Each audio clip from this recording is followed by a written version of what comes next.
में चलता है।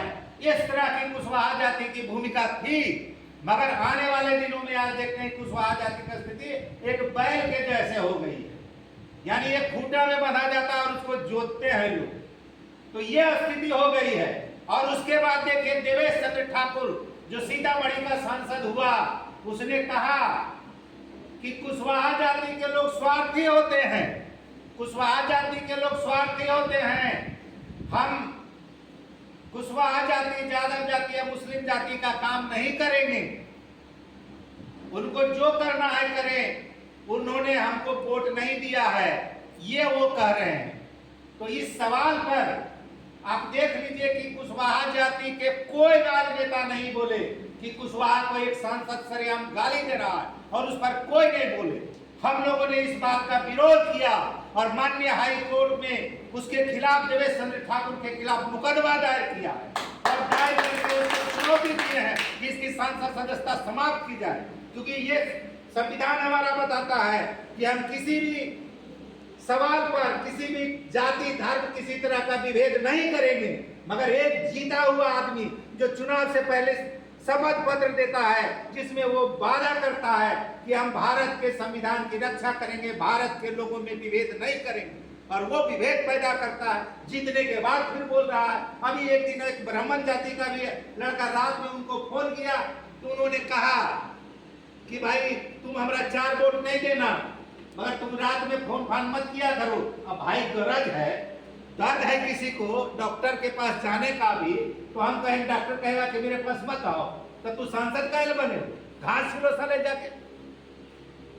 आप सोच लीजिए वो आदमी बेचारा का शायद एम्स वगैरह में उसको मरीज भर्ती करना था, उसके सवाल पर कह रहा। तो इस तरह के तो लोग सांसद जीतते हैं। तो इसका कारण है कि हम लोग कभी मतैक नहीं है, हम लोग इन्हीं सब चीजों में, हम बौद्ध हैं तो हम राम के वंशज हैं, तो हम सनातन हैं, हम लव हैं, कुश हैं, इसी को खोलते रहते हैं। मगर आज आपको अपनी स्थिति देखनी पड़ेगी। एक समय बिहार में करीब 300 विधायक हुआ करते थे, आज कितने विधायक हैं आपके? आपका बहुत सारा सीट जहां से विधानसभा में आप चुन के जा सकते हैं उसको रिजर्व कर दिया गया है। कोड़ा ब्लॉक है, कोड़ा विधानसभा है, 1967 से रिजर्व, यानी कोई भी बहुल क्षेत्र है, ऐसा पूरे बिहार में लगभग 60 विधानसभा है जहां पर कि कोई भी जाति का लोग जीत करके विधायक बन सकता है, उसको इन लोगों ने बंद करके रखा है। परिसीमन में जो कोई भी जाति का पहले से क्षेत्र था उसको तोड़ करके दूसरे में मिला दिया गया। तो इस तरह की बातें, और इस पर कोई कुशवाहा जाति के नेता नहीं बोलते, और जो भी कुशवाहा जाति के नेता हैं वो अपनी पार्टी का राग लाते हैं। अगर कोई भी जीते हैं कुशवाहा जाति के नेता तो उनको कहिए कि कुशवाहा समाज के बारे में बोले तो नहीं बोलेंगे, भले ही वो चुनाव में आकर बोलेंगे हम आपका जात हैं, रिश्तेदार हैं, कुटुंब हैं, मगर वो काम नहीं करते हैं। मैं इसलिए दावे के साथ बोलता हूं कि कुशवाहा जाति का 90% आदमी खेती करने वाला है, किसान है, उपजाता है, रात दिन मेहनत करता है, खून पसीना से उपजाता है। मगर क्या आप बता दीजिए, अभी आपके यहाँ फसल मकई लगा हुआ है, क्या मकई उपजेगा तो क्या आप उसका दाम निर्धारित कर सकते हैं? क्या आप मकई हम बेचेंगे 500 रुपये किलो बेचेंगे, कर सकते हैं? मगर 1 रुपया का आपका शैम्पू जो है उसको 99 पैसा में आप नहीं खरीद सकते हैं। ये जो कॉपी है इसका रेट तय है, इसका रेट आप खरीदने जाते हैं तो तय करते हैं?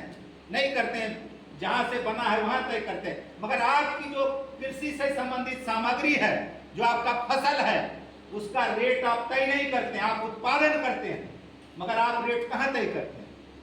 मनमाना है, व्यापारी जो चाहेगा वही धान गेहूं मकई सारा चीज का पैसा वो तय करेगा, वो उठाएगा, और उसके बाद में उसको फिर प्रोसेसिंग करके गेहूं खरीदा उसको आटा का पैकेटिंग करके वो बेचेगा और लाखों लाख रुपया कमाएगा। आप देख लीजिए बड़े बड़े गोदाम बन रहे हैं हर जगह। तो किसानों की स्थिति आप देख लीजिए कि कुशवाहा जाति मैक्सिमम किसान से जुड़ा हुआ लोग है, खेती करने वाला लोग है। क्या खाद आपको समय पर मिलता है? बिजली मिलती है, पानी मिलती है? जब हम छोटे थे तो देखते थे गांव में पैन हुआ करता था, पैन की कोड़ाई होती थी, नहर हुआ करता था, नलकूप हुआ करता था, सारा चीज सिंचाई का साधन है, सरकारी नलकूप होता था। बाजार में जो आपका सामान है बेचने के लिए बाजार समिति हुआ करता। मगर आज की स्थिति क्या है? आज की स्थिति आपको सामान उपजाते हैं, कोई खरीदने वाला नहीं है, मनमाना रेट से व्यापारी उठाता है, ले जाता है, आप मुंह के बल गिरते हैं। तो वैसी स्थिति में आपको सोचना पड़ेगा कि हमको किस आदमी को सांसद बनाना है, विधायक बनाना है, नेता बनाना है। इस सवाल पर कोई नेता को पूछ लीजिए, तो किसी भी दल के नेता से हम चैलेंज करते हैं कि आपके लिए खाद फ्री करवा दे, पानी बिजली फ्री करवा दे, है किसी में दम? मगर जिस समय इलेक्शन होता है उस समय आपके जाति के सवाल पर उठते हैं, आते हैं, बात करते हैं। तो आपको क्या चाहिए? आपको अपना अगर समाज बनाना है, आपको अपना सरकार बनाना है, आपको अगर नेता बनाना है, तो किसानों के पक्ष में खड़ा होने वाले आदमी को जितवाना चाहिए, तभी ना आपकी समस्या का हल होगा। मेरे सर में दर्द होगा, पेट में दर्द होगा, दवाई हम खाएंगे कि दूसरा कोई खाएगा? मगर हम लोग सारे इन बुनियादी चीजों को भूल जाते हैं। हम लोग उस समय जात पात फलना चिलना के आधार पर चलते हैं। मगर हम जो मैक्सिमम लोग, आज अगर किसी किसान की बेटी को शादी करनी है तो 2-4 कट्ठा गिरवी रखेगा या बेचेगा तभी कर सकता है, नहीं तो नहीं हो सकता। अभी गया में हम गए थे तो गोभी देखे, लागत सामग्री है 9 रुपये किलो गोभी का, 9 साढ़े 9 रुपये, अब गोभी बिकता है 2 रुपये किलो। बताइए वो किसान फांसी लगाएगा कि जिंदा रहेगा? मगर उस पर कोई सरकार, कोई पार्टी का नेता नहीं बोलेगा। पहले तो बिस्कुमान भी हुआ करता था, खाद मिलता था, कंट्रोल रेट पर खाद मिलता था। अब जाइए तो यूरिया, इफ्को और फलना चिलना खरीदने के लिए क्या स्थिति है। तो इस चीज को समझना पड़ेगा, आपको ध्यान देना पड़ेगा। मगर आप उलझ जाते हैं, कुछ के हम वंशज नहीं हैं, हम ये हैं, लब के हैं, हम राम के हैं। अरे भैया वो कुछों के वंशज है। आज देखिए ना कि आज आपकी स्थिति क्या है। आप इस चीज पर गौर कीजिए और इस सवाल पर उठिए कि भाई किसानों की एकता होनी चाहिए। और जब तक